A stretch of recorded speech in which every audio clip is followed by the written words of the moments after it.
Welcome back, class, and we are here to talk about something called tone maps. I covered it in class. I gave out a handout on how to create a tone map, and now we're going to do it with the same poem we did work with earlier, Stopping by the Woods on a Snowy Evening by Robert Frost.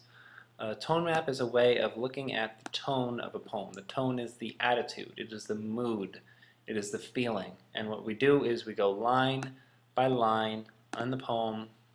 We're not thinking about meaning so much, just about feeling. So what kind of feeling was this line representing? What kind of tone? What kind of attitude? So I have it separated line by line, just like the handout in class. We did this with fire and ice and some other things. So basically, look at the line. How does it make you feel? What kind of feelings do you associate with it? And then just put an adjective right next to it.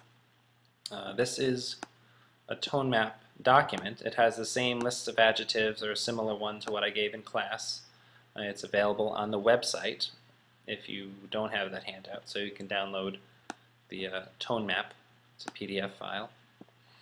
And what this is just a list of different adjectives. So abashed means kind of shy. Awestruck means stunned, suddenly something surprised you and you're amazed by something. Imagine something's cold means they're sort of withdrawn. They're not open with their emotions. So look for something good now. Let's look at this first line. Whose woods these are, I think I know. So he's thinking about, he's looking at a forest, wondering who owns this property he's passing through. He thinks he knows them. He's thinking, he's questioning. Amused might work for that, but maybe not the best word. Let's find something good. Angry, ardent, not quite childlike.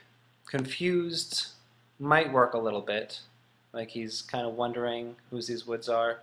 Wondering sounds like a good word. Is there something like that? No. Contemplative, maybe? Is that here?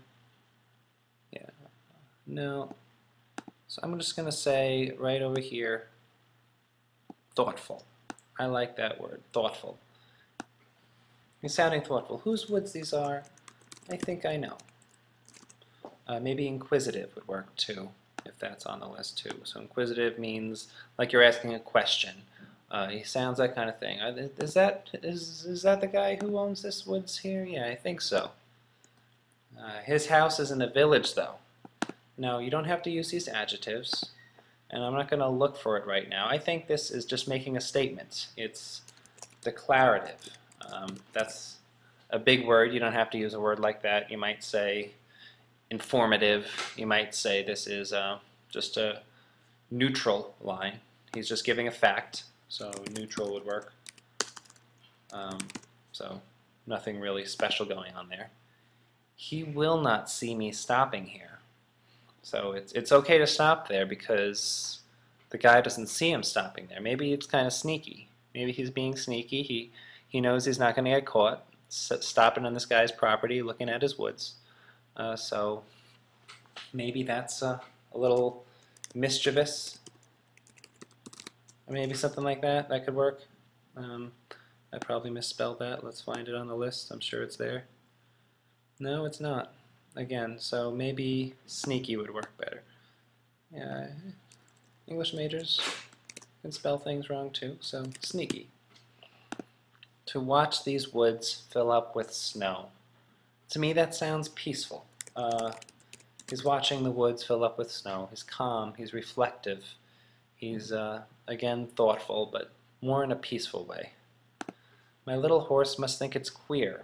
So that's, he's thinking about the horse. The horse seems confused right now. The horse is, there's a sense of confusion to this line, so maybe confused would work. He's pondering how the horse might think. To stop without a farmhouse near. This is very kind of loneliness, isolated. There's no farmhouse around. So just looking at this line, without looking at the rest of the poem, I might think this has this sense of isolation. So isolated. between the woods and frozen lake. There's imagery in here, so there's a thoughtful thinking about where he is, but also kind of another isolated kind of line. He's far away. It's chilly, it's cold.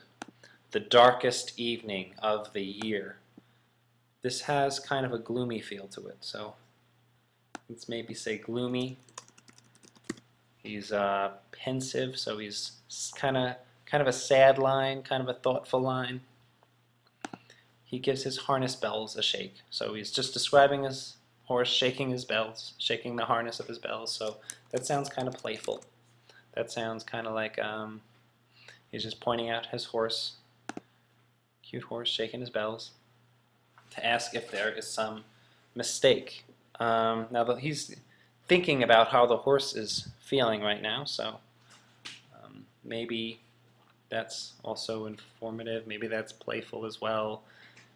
Let's just go with playful, because he's thinking about the horse. That's kind of fun to do. What's your animal thinking? What's your dog thinking? The only other sounds the sweep. So this is another calm. There's no sounds around of easy wind and downy flake. Calm, peaceful also.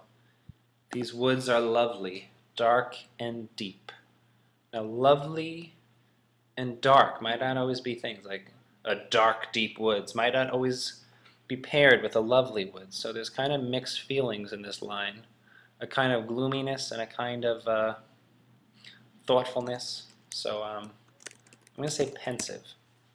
What pensive means, it's sad and it's thoughtful. It's something that's, very, he's stopping to think about things. He's stopping to, pondering the depths of these woods.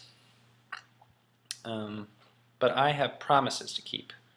Now think of the way you feel when you say, I have promises to keep. That kind of gives a sense of, determination. Maybe he's determined. Maybe he's responsible. Maybe he's self-aware. And miles to go before I sleep. That sounds kind of gloomy as well. So he repeats it too. Gloomy. Now, let's go to the top of the poem here. What does this line sound like? A thoughtful line. If I said it in a way that sounds thoughtful. Whose woods these are, I think I know. That sounds thoughtful. You're thinking as you're saying. You're questioning. You're inquisitive. Neutral. I'm going to say this in a way that sounds neutral. His house is in the village, though. So maybe you're informing someone. You're not expressing any emotion in this line. Sneaky. He will not see me stopping here. Oh, no, no. He's not going to see me stopping here. He's being sneaky with that line. And then, peaceful. To watch these woods fill up with snow. Does that sound peaceful to you? Like kind of thoughtful, reflecting on the woods? So I'm going to read this poem to you. And each line I read, I'm going to read it trying to express the adjective on the right. And when you start reading a poem, try to do this. Try to capture the feeling of every line, the tone of every line. So, whose woods these are, I think I know. His house is in the village, though. He will not see me stopping here to watch these woods fill up with snow. My little horse must think it's queer to stop without a farmhouse near, between the woods and frozen lake, the darkest evening of the year. He gives his harness bells a shake. I ask if there is some mistake. The only other sounds the sweep of easy wind and downy flake. These woods are lovely, dark and deep, but I have promises to keep, and miles to go before I sleep, and miles to go before I sleep. So practice.